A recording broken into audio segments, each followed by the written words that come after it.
अस्सलाम वालेकुम। अच्छा, पाण पार्ट्स ऑफ स्पीच पढ़ूं पिया, जंहिंमें असां 4 शयूं पढ़ी आयासीं: नाउन,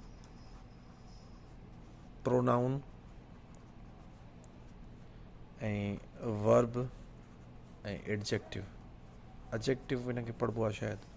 ठीकु आहे, इहे 4 शयूं असां पढ़ी आयासीं। बाक़ी 4 शयूं रहियल हुयूं जेके असां अॼु पढ़ूं था पिया: एडवर्ब, प्रीपोजिशन, इंटरजेक्शन ऐं कंजक्शन। ठीकु आहे, हाणे सिंधी में हिनखे चइबो आहे ज़र्फ़, हिनखे घणो करे हर्फ़ इल्लत ऐं हर्फ़ निदा ऐं हिनखे हर्फ़ जुमिलो। ठीकु आहे, एडजेक्टिव खे चइबो आहे सिफ़त, वर्ब खे चइबो आहे फ़ेल, ऐं ज़मीर ऐं हे इस्म। ठीकु आहे, हिन जा सिंधी में नाला आहिनि।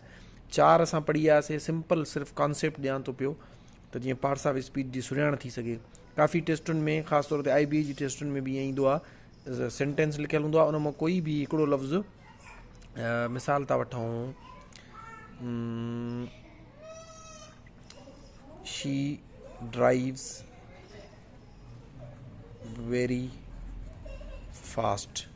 ठीकु आहे, हाणे जुमिलो ॾिनल हूंदो, हाणे इन मां तव्हांखे मिसाल हे अंडरलाइन थियल हूंदो, चवंदा त इहो पार्ट्स ऑफ स्पीच में छा आहे। हेठां मुख़्तलिफ़ ऑप्शन हूंदा, जीअं मिसाल वर्ब, एडजेक्टिव, एडवर्ब, प्रीपोजिशन, इहे ॾिनल हूंदा। त हे असांजो छा आहे, एडवर्ब आहे। ठीकु आहे, सो पहिरियों सुञाण थियल हूंदी, कॉन्सेप्ट क्लियर हूंदो, त पोइ तव्हां इन्हनि खे सम्झी सघंदो। ठीकु आहे, सो हाणे अचो त पाण पढ़ूं था पिया। चेन जो कॉन्सेप्ट असां पढ़ी आयासीं त छा हूंदो आहे। हाणे बाक़ी जेके 4 रहियल आहिनि उन्हनि खे असां ॾिसी था वठूं। हाणे सभिनि खां पहिरियों पाण पढ़ंदासीं एडवर्ब। हाणे एडजेक्टिव असां पढ़ी आयासीं त एडजेक्टिव अहिड़ो लफ़्ज़ हूंदो आहे जेको नाउन ऐं प्रोनाउन खे क्वालिफाई कंदो आहे। ठीकु आहे, नाउन ऐं प्रोनाउन खे क्वालिफाई कंदो आहे। हाणे क्वालिफाई जो मतिलबु हूंदो आहे उन्हनि जे बारे में वधीक इंफॉर्मेशन ॾींदो आहे, उन्हनि जे बारे में वधीक ख़ुशूसियात ॿुधाईंदो आहे। जीअं पढ़ी आयासीं बॉय, इहो नाउन आहे। टॉल बॉय, त टॉल लफ़्ज़ छा थी वेंदो, एडजेक्टिव थी वेंदो, छो जो उहो नाउन खे क्वालिफाई करे थो। ठीकु आहे, ही इज़ रिच, हाणे ही जेको आहे उहो छा आहे, प्रोनाउन आहे। रिच उनखे क्वालिफाई करे थो, उन जे बारे में वधीक इंफॉर्मेशन ॾिए थो, वधीक डिटेल ॿुधाए थो, इन करे उहो छा थी वेंदो, एडजेक्टिव थी वेंदो। हाणे इहो एडजेक्टिव त पढ़ी आयासीं। हाणे पाण पढ़ंदासीं एडवर्ब। हाणे एडवर्ब वरी छा कंदो आहे, एडवर्ब फर्दर या वर्ब खे या वरी ख़ुदि एडजेक्टिव खे क्वालिफाई कंदो आहे। ठीकु आहे, एडजेक्टिव कंहिंखे क्वालिफाई करे पियो, नाउन ऐं प्रोनाउन खे। एडवर्ब वरी कंहिंखे क्वालिफाई कंदो आहे, एडजेक्टिव खे क्वालिफाई कंदो आहे या वरी वर्ब खे क्वालिफाई कंदो आहे नॉर्मली। इन खां अलावा सेंटेंस खे बि, क्लास खे बि, जेके बाक़ी हूंदा आहिनि उनखे बि करे सघे थो पियो। नॉर्मली हिननि 2 शयुनि खे, अञा इन्हनि मां घणे क़दुरु एडजेक्टिव खे क्वालिफाई कंदो आहे आमतौर ते जुमिलनि में। क्वालिफाई में मुराद हूंदी आहे त हाणे सिफ़त हूंदी, उन जे बारे में वधीक इंफॉर्मेशन ॿुधाईंदो। जीअं मिसाल था वठूं, शी इज़ रिच। हाणे तव्हां खां मां जेकॾहिं पुछां त रिच छा आहे, त तव्हां चवंदो रिच लफ़्ज़ जेको आहे इहो शी खे क्वालिफाई करे थो, माना जेका शी आहे इहो आहे प्रोनाउन। हाणे प्रोनाउन जे बारे में वधीक इंफॉर्मेशन ॾिए थो त इहा छोकिरी त आहे, पर इहा छा आहे, अमीर आहे। त हाणे हिते जेको हे अमीर लफ़्ज़ आहे, रिच लफ़्ज़ आहे, इहो असांजो छा थी वेंदो, सिफ़त थी वेंदो, यानी कि इंग्लिश में चवंदासीं एडजेक्टिव। ठीकु थी वियो।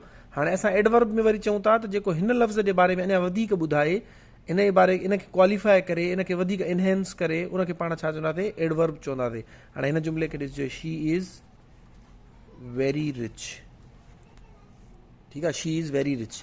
हाणे जेको हे वेरी लफ़्ज़ आहे, इहो रिच खे अञा वधीक क्वालिफाई करे थो, उनजी इंटेंसिटी वधाए थो, चए थो अमीर त आहे पर तमामु घणी अमीर आहे। ठीकु आहे, हे थी वई सिफ़त, हे वरी उनजी अञा क्वालिटी, इंटेंसिटी, उनखे क्वालिफाई करे थो, उन जी इंटेंसिटी वधाए थो। असांखे ख़बर पए थी त रिच त आहे पर तमामु घणी अमीर आहे।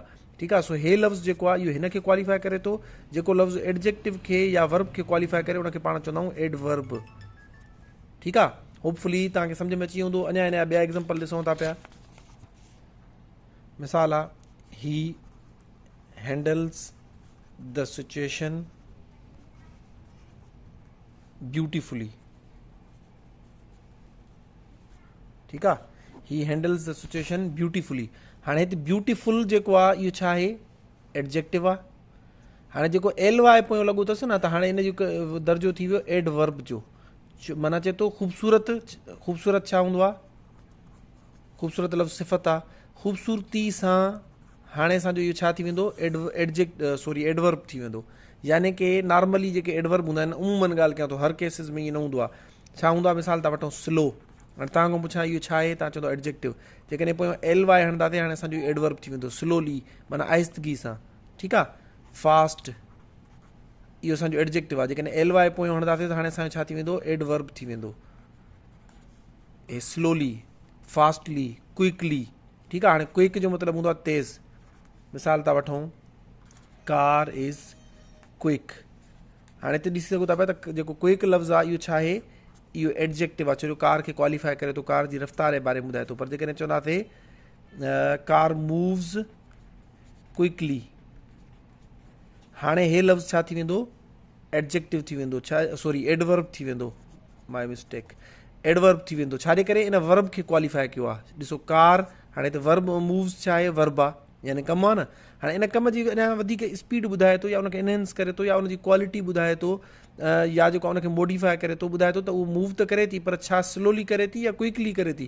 त हितां असांखे ख़बर पए थी क्विकली करे थी, उहा तेज़ रफ़्तारी सां मूव करे थी पई, ठीकु आहे। सो अहिड़ा लफ़्ज़ त जीअं असां पढ़ी आयासीं त ॿिनि शयुनि खे या वर्ब खे क्वालिफाई कनि या वरी ख़ुदि एडजेक्टिव खे क्वालिफाई कनि। इन्हनि ॿिन्हिनि मां जंहिंखे बि क्वालिफाई कंदा उनजे बारे में वधीक डिटेल ॿुधाईंदा त असां उनखे छा चवंदासीं, एडवर्ब चवंदासीं। सो होपफुली तव्हांखे एडवर्ब जो कॉन्सेप्ट क्लियर करे थी वियो हूंदो त जेका एडजेक्टिव आहे उनजी जेको आहे सो क्वालिटी में, उनजी लेवल में, उनजी इंटेंसिटी में इज़ाफ़ो करे या उनजे बारे में वधीक ॿुधाए। नॉर्मली ईअं ठहंदो आहे त एडजेक्टिव जे पोयां एल वाई हणण सां, पर ज़रूरी न हूंदो आहे। जंहिंमें एल वाई हुजे, जी मिसाल क्विकली, स्लोली, फास्टली, ठीकु आहे, ब्यूटीफुली, ठीकु आहे, ऑनरेबली, अहिड़े तरीक़े सां जेके बि जंहिंजे एल वाई पोयों लॻल हूंदो आहे उन्हनि सां उहो छा ठही वेंदो आहे, एडवर्ब ठही वेंदो आहे। जेकॾहिं असां उनजे पोयों मच हणंदा आहियूं अॻियां, तॾहिं बि असांजो एडवर्ब ठही वेंदो आहे। वेरी, इहो बि जेको आहे सो असांजो एडवर्ब आहे, छो जो इहे लफ़्ज़ उहे हूंदा आहिनि जंहिंजी पंहिंजी का मतिलबु न हूंदी आहे, पर इहो अॻियूं जेको लफ़्ज़ आयल हूंदो आहे उनजी इंटेंसिटी में, उनजी जेको आहे सो शिदत में इज़ाफ़ो कंदा आहिनि, या उनजे बारे में अञा वधीक ॿुधाईंदा आहिनि।